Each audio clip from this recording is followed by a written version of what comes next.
Hi everyone, I'm Bonnie and today I'm joined by the lovely Merrin Hicks, one of our criticalists, and we're going to be talking about acute kidney injury. How exciting.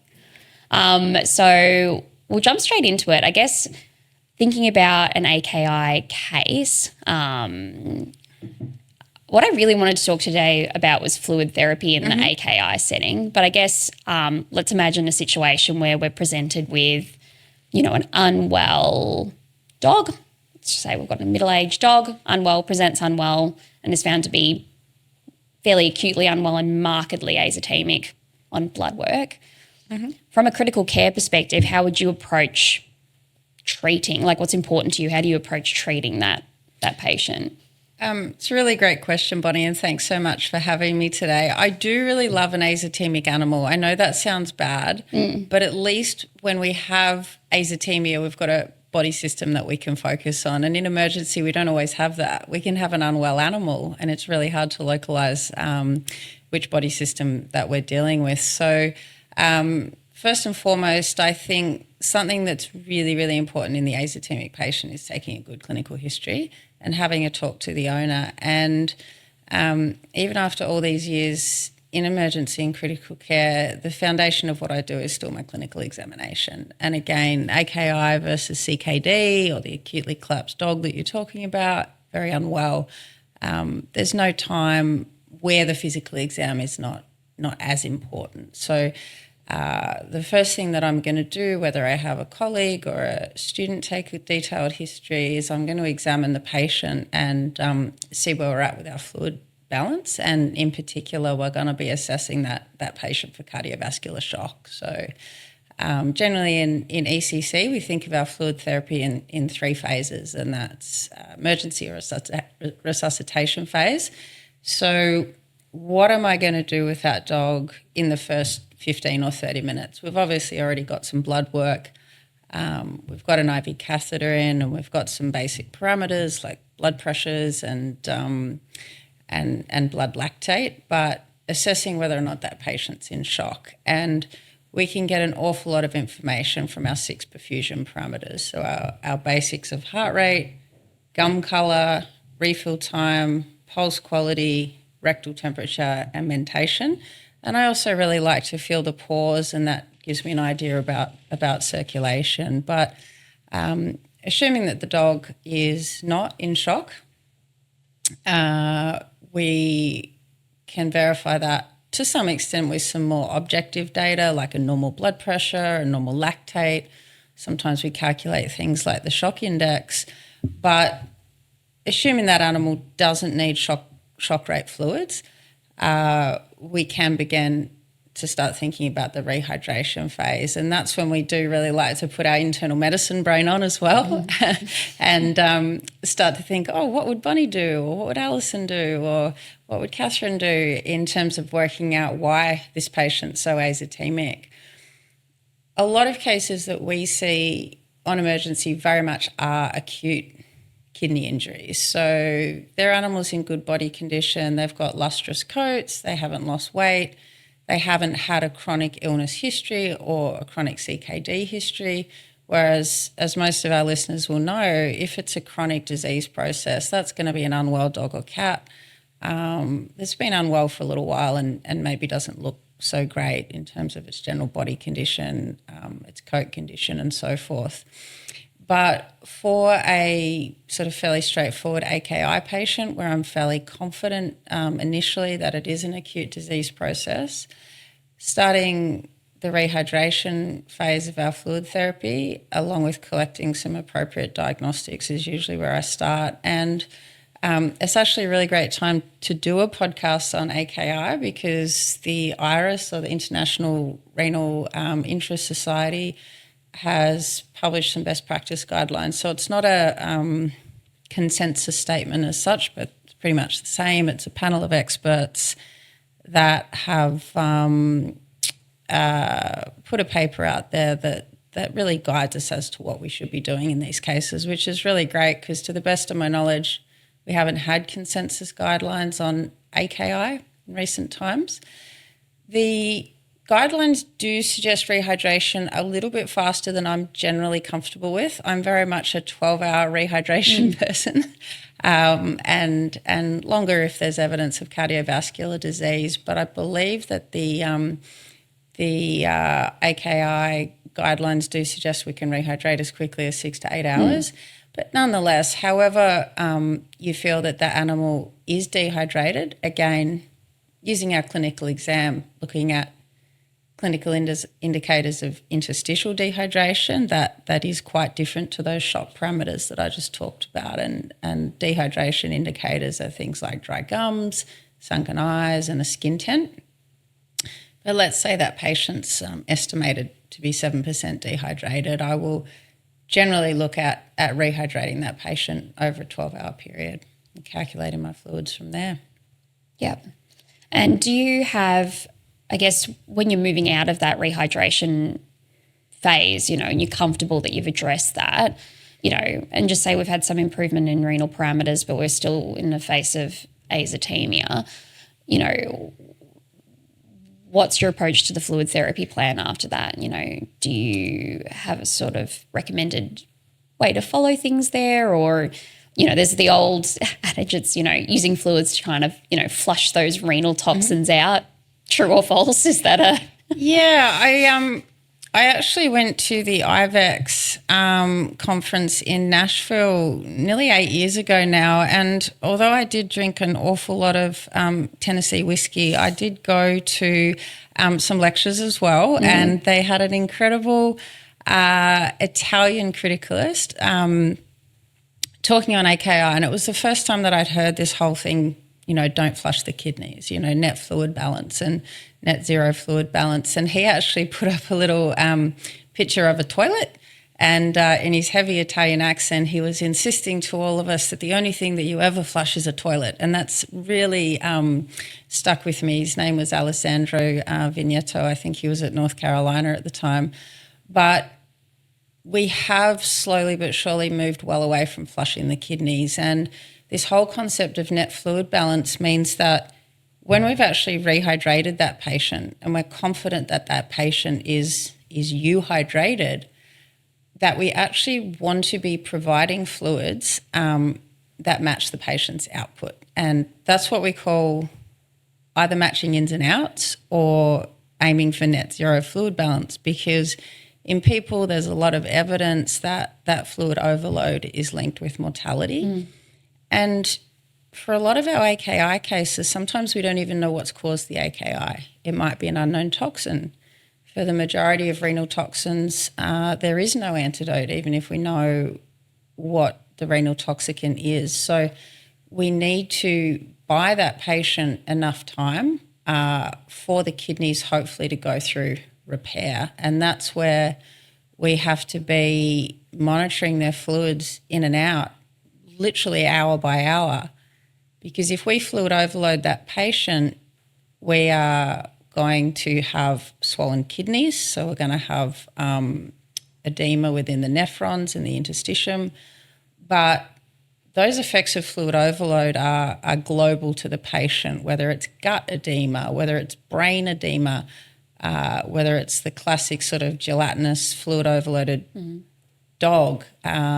Fluid overloading a patient is really, really dangerous. And the reason why this is so important in the face of renal dysfunction is we don't actually know what the maintenance requirements of that animal are until we're measuring how much they're putting out. So for me, it's very much a hard and fast rule that they need a urinary catheter once the rehydration phase is completed. And it can be really hard. It can be hard in little cats.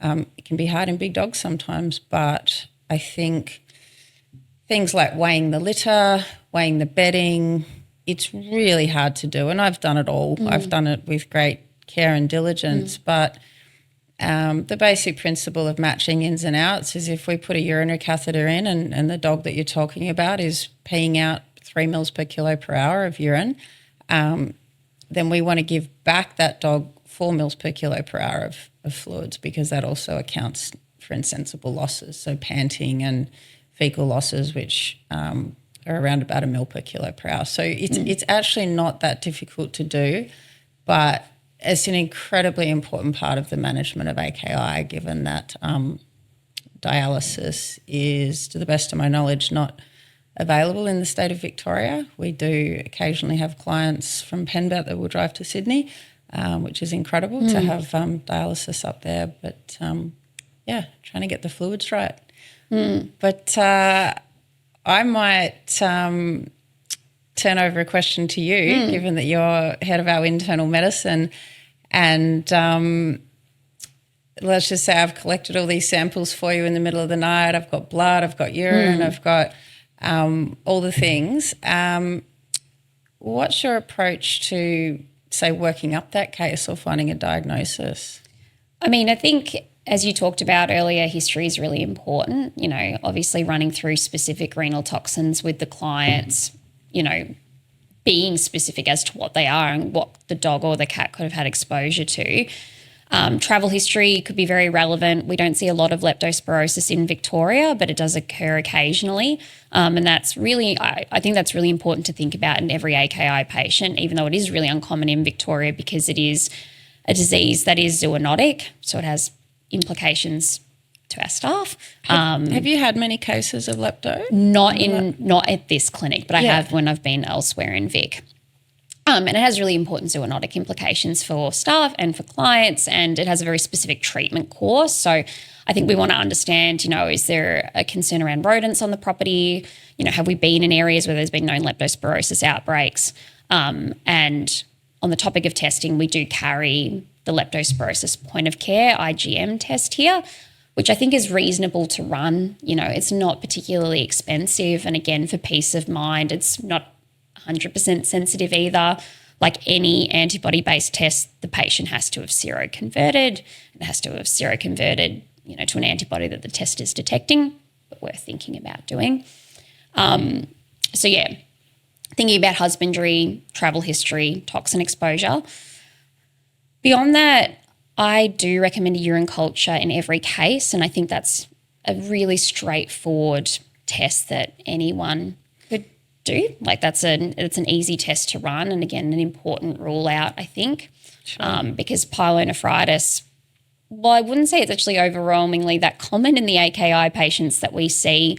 It has a reasonable prognosis. You know, infectious AKI courses have the best prognosis, and again, a very specific treatment course. So I think a urine culture is important.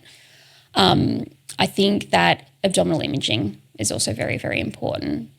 The main reason being, and I'm talking about abdominal ultrasound, we typically, for even very large dogs, get reasonably good images of the kidneys with ultrasound. CT is usually often contraindicated because we're wanting to avoid any potential nephrotoxins, and I guess Hexol-based contrast would be included within that, so it avoids that. But the reason imaging for me is really important is I think that the main thing we want to be really confident we're not dealing with is a ureteral obstruction, probably out of the things that are common, and especially in our cat patients. A big kidney, little kidney scenario. Big kidney, little kidney. I've seen lots of cats, even ones that have been thought to be CKD, like cats that have come to me 3 months unwell with renal disease, and we've ultrasounded them, they've got a ureterolith, even though it's, you know, presenting as, and I mean, some of these cats do present truly acute on chronic, but that has such a different treatment outcome for those cats, you know. Placing a sub, we can try and effectively save that cat's kidney function on that side. And that's a whole other discussion, you know, sub placement and outcomes. But for that reason, I think ultrasound's important. And it also lets us look for other things like renal tumours. Do we see changes in the kidneys that support chronic disease that, again, might influence prognosis? Like, are both the kidneys looking small, poor corticomedullary distinction? Are there indications of CKD, or in a young dog, renal dysplasia here? You know, that also affects prognosis. This is a 2-year-old dog, but its kidneys look like raisins. Like, this is a different picture to, you know, a young dog perhaps presenting with a renal toxin or an infection. So, yeah, ultrasound is important. Urine culture is important. Leptospirosis testing should be thought about. And I guess the other diagnostic thing that I would be thinking about that kind of falls under your clinical assessment is blood pressure. Sure. Hypertension is common in both acute and chronic kidney disease and is something that can perpetuate renal injury. And other target organ damage, retina, brain, heart. And so if we have a ragingly hypertensive patient, that is something that we want to address as well. Yeah, I think it's something that can be easy to miss when it's really busy. I think a couple of things that are really important for the emergency vets out there, if you're not, or even GPs, if you're not super confident with an ultrasound and you don't have an ultrasonographer coming right in, I often encourage our junior vets to actually take a set of radiographs, particularly if it's a cat with a really, really high creatinine, or I feel like one kidney might be perhaps bigger than the other, but nonetheless, looking for radiopaque nephroliths. I don't think we see the ureteroliths very often, but radiographs is certainly not a terrible idea. And using a Doppler to get a blood pressure and getting 3 or 4 readings and having the patient nice and calm in lateral recumbency, I think that is really key in the case cohorts that I see. And thinking back to your urinary catheterized patient and wanting to avoid fluid overload, I guess, if we are in the very unfortunate situation where, you've rehydrated your patient, you've got them, adequately hydrated, you've got that urinary catheter in and you find that they are producing negligible amounts of urine, like 0.2 ml per kg per hour or nothing at all. Obviously, we're having a conversation with the owner, prognosis picture is changing, are we driving up to Sydney, what's going on? But, for the people that can't do that, like, are you reaching for a diuretic? Are you reaching for mannitol? Do you have a preference? Look, it's a really good question, and it's actually a really common scenario that we face where that animal was maybe going along okay, then all of a sudden the urine output drops below our sort of acceptable sort of 0.5 to 1 ml per kilo per hour. And as you mentioned, there's very few clients that are either willing or able or in a financial position to drive to Sydney or fly to Perth for hemodialysis. I always go back to basics with those cases. So the very first thing I'm going to do is check my equipment. So IV catheter, can I see a bladder in place? Have I got a ruptured bladder or something on a quick ultrasound scan? And is the catheter flushing? And just making sure there hasn't been any urine leaking in the cage or leaking around the catheter. But if everything seems in place and we feel that the anuria is genuine, I will give a single dose of furosemide. So it's loosely called a stress test. I don't really tend to use mannitol at all in AKI, but a single dose of furosemide, maybe 1 to 2 milligrams per kilogram. If that animal has not started making urine within 30 minutes, you are really at that crossroads where unfortunately I think it is going to be dialysis or euthanasia. And it's kind of easy for me to sit here and say with many years experience that if they don't respond to a furosemide stress test and the anuria oliguria is real, that they're much better off to make a decision early than later so that patient doesn't suffer and just start sort of circling the drain. So that's my general approach. But there's always that really sinking feeling when the urine output drops. Yeah. It's really disappointing. Yeah, it's really horrible. I think I'm the same. I think I've never really I think often by the time you're at that point that you're trying furosemide and the oliguric and anuric, you've already got a patient that's normal to perhaps overhydrated, and it's like you don't really want to often touch the mannitol by that point for fear that you're going to, contribute to that kind of hypervolemic state potentially, through that water osmotic effect. And look, there can be some benefits of mannitol, like a potential antioxidant effect. The other thing that is written up and can be considered is if you are worried in that scenario that you might be a little bit behind with your fluids, you can give a test bolus, maybe of 5 mils per kilo of isotonic crystalloids. But again, it is pretty risky because if you've already rehydrated your patient and you've already been matching ins and outs, you really shouldn't be behind on your fluids. But that tiny test bolus before you give a stress test of furosemide is definitely something to be considered as well. Yeah. And do you have any, these are big cases and they involve often lengthy hospital stays. We can be looking at a week in hospital. Do you have any tips for communications with the client, like any sort of really important things that you sort of like to impart on the outset, or how you kind of set that whole, because it's one of those things where you do have to look ahead at the week and kind of, prepare, guide that owner through that process?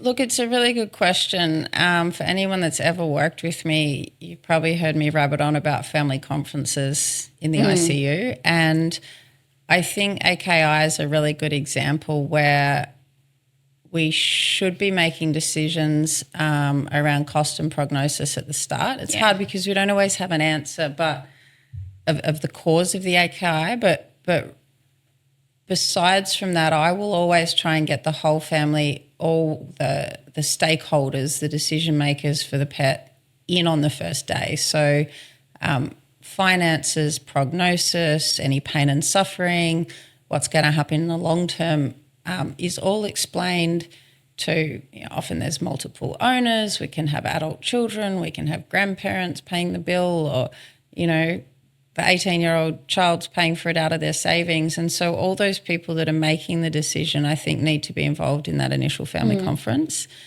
and understanding that we're aiming to reach the creatinine plateau. And we don't know how long it's going to take for that creatinine to come down in any one case. It could be 2 days, it could be 5 days.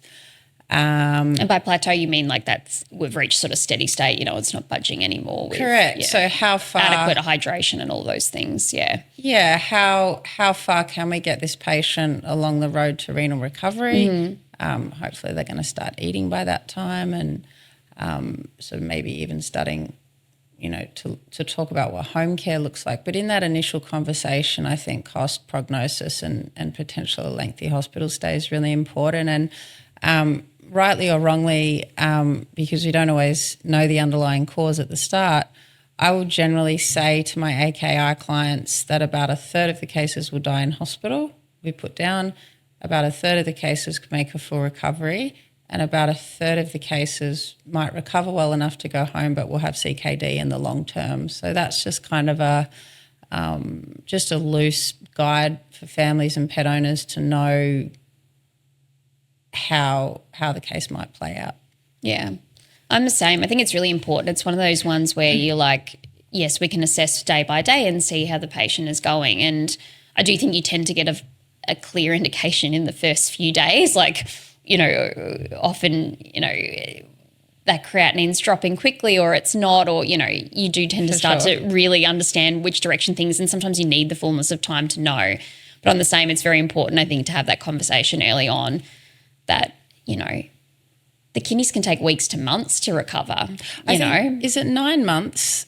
You can have, there's an interim form between AKI and the time that you actually call it CKD. It's we tend to talk around that sort of 90 days, that 3-month mark. And so, if we have a really committed family, and they're like, we're going to pull out all the stops, okay, well, if we really want to know where we could end up, it could take us 3 months to establish that.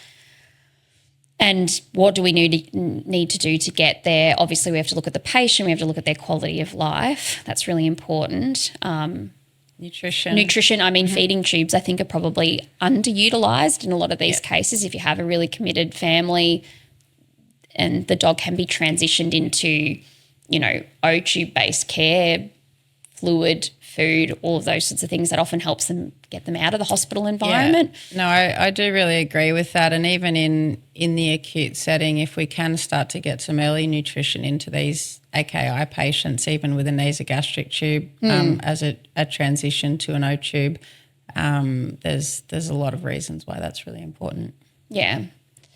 But yeah, these can be very rewarding cases, but they can be very, very, very difficult as well. So, yeah. I think it's just really important for for vets to realise that it can take a little while to get a diagnosis. I think a lot of the junior vets are trying, when that case first comes in, why is it in AKI? Why is it in AKI? You can't always find that out at 11 o'clock on a Sunday night. It is a process, and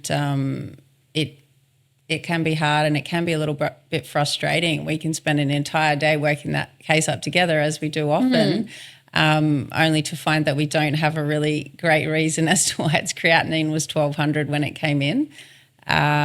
So just, I guess, being open with owners that they can be really hard, and we may never have an answer as to why their pet was in kidney failure, and sometimes we just have to treat what's before us.